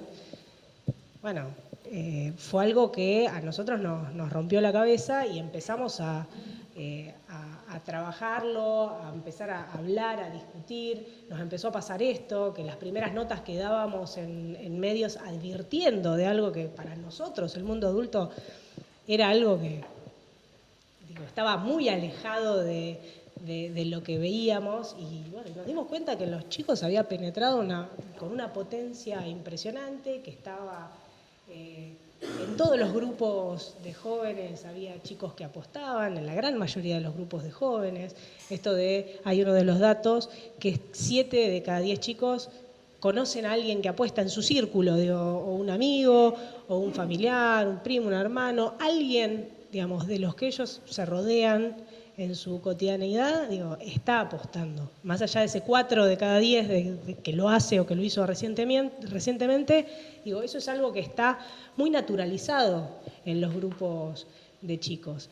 Y bueno, la necesidad es, por un lado, obviamente, hablar con los chicos, y por otro lado, y este concepto que también traen los colegas, hablar de crianza digital y hablar de qué manera también nosotros, adultos analógicos, empezamos a a familiarizarnos con una nueva forma de criar niños que nacen con un dispositivo prácticamente en la mano, digamos, que es algo que para nosotros, esos peligros que por ahí hablaba Fer al principio, que eran los que nosotros reconocíamos como tales, las drogas, ver cómo nuestra relación con los peligros en la adolescencia, ¿no? Tu vieja se fijaba con quién salías, a dónde ibas, o volvías, te olían, a ver si habías tomado. Bueno, hoy hay otra gama enorme de peligros que es necesario que también los adultos los registremos. Y esta parte, me parece que es la que más suma, ¿no? Y la que más va a permitir que generemos las condiciones en la sociedad para que tengamos una ley, en definitiva. Así que para dar esta charla, hacer este estudio, poder difundirlo y poder, ponernos a disposición de los compañeros, por ejemplo, que están dando la batalla hace tantos años y que hoy hay una oportunidad para que pongan todo ese conocimiento y toda esa experiencia a jugar en este tema tan trascendental. Bueno, me parece que está muy bueno y es la otra gran parte, no es solamente pensar una ley o generar un insumo estadístico que nos permita mejorar o hacer políticas públicas que tengan que ver con la realidad, sino sensibilizar y empezar a registrar nosotros como adultos, los pibes ya lo tienen recontra registrado y nos están pidiendo ayuda, que hay un montón de cosas para hacer y para trabajar.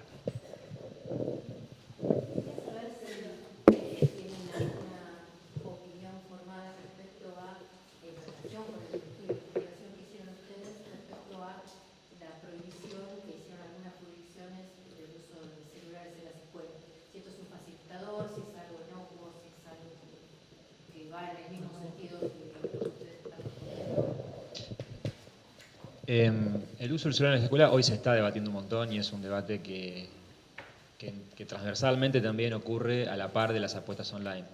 La realidad es que no solo apuestan en las escuelas, apuestan en la casa, apuestan en el club, apuestan en la calle y en el barrio. Y bueno, nosotros ahí en nuestra ciudad también empezamos a indagar al respecto porque era algo que surge y hay opiniones encontradas. Primero de las familias, que al menos no hicimos obviamente un estudio comparado con esto, sino que empezamos a indagar a raíz del tema de apuestas de muchas familias que quieren que sus hijos tengan su celular en la escuela, la verdad. Y ahí sí hay una oportunidad para debatir con los chicos, ¿no? Si el celular en la escuela sí o no. Empezamos también a notar que había cierta presión, sobre todo del final de la primaria, de tener el celular en la escuela. Pero es algo que hay que empezar a pensar de esta instancia del celular en la escuela, de que si es una herramienta, si no es una herramienta, que aporta y que no aporta. El gobierno de la provincia está bloqueando sitios de apuestas en lo que son las redes, digamos, de las escuelas, pero también los chicos tienen el celular y el dato en el celular. Los datos móviles del celular pueden apostar desde ahí. Pero no es algo exclusivo de la escuela las apuestas, con lo cual es un fenómeno más complejo, digamos. No es que si nosotros prohibimos el celular en la escuela, los chicos no van a apostar más. No ese es el caso, pero bueno, sí es un debate muy contemporáneo, muy actual y que creo que todavía no, al menos nosotros no tenemos una opinión formada al respecto que haya surgido del estudio y que sí empezamos incipientemente a preguntar a chicos, a docentes y a papás, pero no es algo que suceda exclusivamente en el territorio escolar, ¿no? Eso sí está claro. Sí.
¿Y ganaste o perdiste?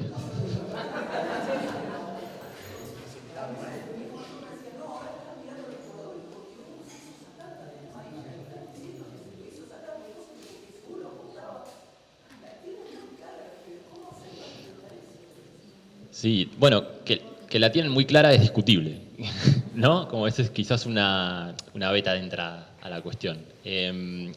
Sentir que la tengo clara, ¿no? De eso se trata un poco. Un poco las plataformas nos juegan o juegan con nosotros, quizás más de lo que nosotros podríamos llegar a jugar. No, me parecía, en principio, como a ver si puedo ir ordenado. ¿Qué se está discutiendo? La cuestión de los eslóganes es bastante compleja, porque un poco parte de la digitalización y el avance de la cultura digital es que, bueno, todo pasa por una serie de velocidades, como decía Facu, es la cuestión del por dos, ¿no? Como, de hecho, nosotros mismos, no sé cuántos audios escuchamos en velocidad normal, que ahora ya tenemos que decirle velocidad normal, por otro lado, ¿no? O sea, hay otras velocidades, como adelantar a la gente, ¿no? Como, bueno, esto mismo, conversar ya es, como decía Facu, un contracultural casi, ¿no? Porque detenernos a conversar y escucharnos y querer que el otro termine sin acelerarlo, es muy complejo. Por eso yo le reconocía a los chicos y a Constanza la consideración, porque creo que es como una suerte de voz minoritaria la distinción entre juego y apuesta. La ciudad de Buenos Aires, creo que el hashtag es apostá por el diálogo, ¿no? O hablar es...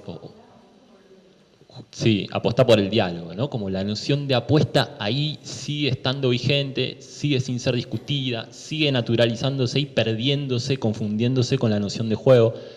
A mí me parece que hay intereses concretos detrás de esa confusión. No es inocente esa confusión porque es explotable esa confusión. Y por otro lado, algo que decías, que es como la diferencia, ¿no? Como nació con el teléfono en la mano y no jugó en el piso. Ahí hay una cuestión que tiene que ver con las características propias de la digitalidad, quizás, y a mí me parece que como acciones para empezar a pensar, si quieren, acciones micropolíticas, ¿no? Como en donde nosotros podamos intervenir concretamente, tienen que ver para mí con el estar en el tiempo, cómo volvemos a aprender a estar en el tiempo, porque la idea de acelerarnos en la velocidad tiene que ver con vivir en una velocidad que la digitalidad propone. O sea, la digitalidad, literalmente, vieron que digitalidad quiere decir, viene de dígito. Es decir, dice dígito porque yo toco la pantalla y la pantalla me responde en acto. ¿No? No hay mediación entre lo que yo le indico a la pantalla y lo que la pantalla me responde. Ese tipo de relación inmediata no existe casi en ninguna interacción, ciertamente no en interacciones entre nosotros. Vieron que hasta es pesado ya hablar con alguien porque me tiene que entender y tiene que interpretar y justo tiene que darse cuenta de lo que yo le quería decir. Y entonces el mundo humano empieza a ser molesto. Entonces cada vez queremos estar menos acá, interactuar menos porque cada vez es más problemático, ¿no? Ni hablar de jugar a la aventura del amor, ¿no? Porque máxima confusión. Y como menor rango de digitalidad, o sea, el amor yo lo toco y no responde, o hace cualquier otra cosa, ¿no? Entonces ahí hay algo que tiene que ver con las mediaciones, reintroducir la mediación, que es aprender a estar en el tiempo. Y las crisis de ansiedad tienen todo que ver con esto, ¿no? Espacios de ocio sobreexplotados de entretenimiento. Bueno, nosotros no podemos tener un ratito libre a veces es desbloquear la pantalla, ni siquiera es usarlo, pero es tac, a ver si me llegó algo, a ver si se renovó algo, ¿no? Como no poder estar en el tiempo. Y la otra es la materialidad. Digo, el retorno a la materialidad. ¿Qué quiere decir eso? El retorno al cuerpo. ¿Por qué? Porque el cuerpo es un límite. Nosotros hablamos de restringir, de poner bordes, de poner límites, de poner pausa, ¿no? De poder cortar, de poner discontinuidades en un régimen o en un territorio digital que no tiene discontinuidad.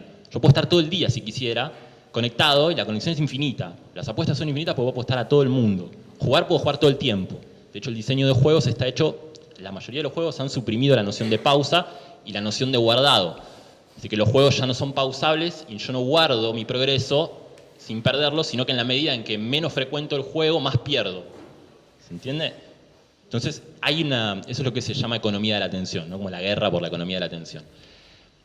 Entonces, hay algo que tiene que ver con restituir el cuerpo. ¿Qué quiero decir con esto? Que yo lo he escuchado a Federico hablar de esto, la noción de que como el cuerpo no está puesto en la digitalidad, o está puesto de otro modo, hay que pensar cómo está puesto, no se siente, el dolor es un límite, el cuerpo es un límite. Nosotros no hacemos cosas porque el cuerpo nos limita, ¿no? El cuerpo es efectivamente la experiencia un límite. Digo, tenemos que dormir, tenemos que comer, tenemos que bañarnos, tenemos que, en el mejor de los casos, ¿no? Tenemos que alimentarnos, tenemos que descansar, tenemos que dormir. Es decir, necesitamos tiempos muertos de improductividad, que en realidad son productividad vital. Pues yo como, necesito esa energía para, bueno. Entonces la noción de cuerpo me parece que tiene que ser reintroducida.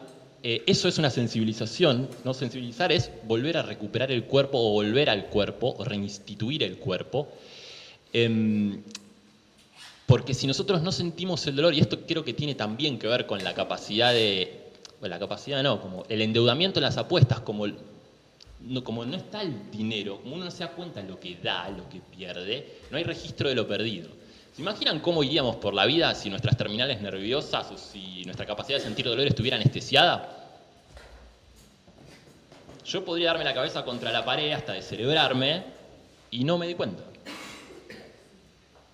Bueno, restituir el cuerpo es restituir también el límite que es el cuerpo y el dolor en ese sentido, el dolor de perder, ¿no? Esto que Federico piensa,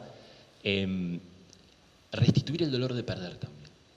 Me parece que ahí la materialidad y el tiempo son como dos líneas que tenemos que pensar muy bien para poder reencantar el acá también. Me acuerdo que en una charla, en una de las primeras charlas que hicimos en Morón, con efectores que trabajaban con infancias y juventudes, alguien decía, che, ¿no podemos inventar una suerte de super yo cultural que convenza a pibes y pibas de que esto está mal, ¿no? Tipo full prohibición? Yo le decía, en general la del super yo sale mal. Un poco la Facultad de Psicología lo dice rápido esto, ¿no? Como no funciona la prohibición, o sintomatiza por otro lado. Y lo que pensábamos era, bueno, no tanto prohibir el allá, pensando en la digitalidad, sino cómo reencantamos el acá. Creo que es algo que también pensaba Facu. ¿Cómo hacemos para reencantar la materialidad? ¿Cómo hacemos y para eso necesitamos tiempo también, ojo.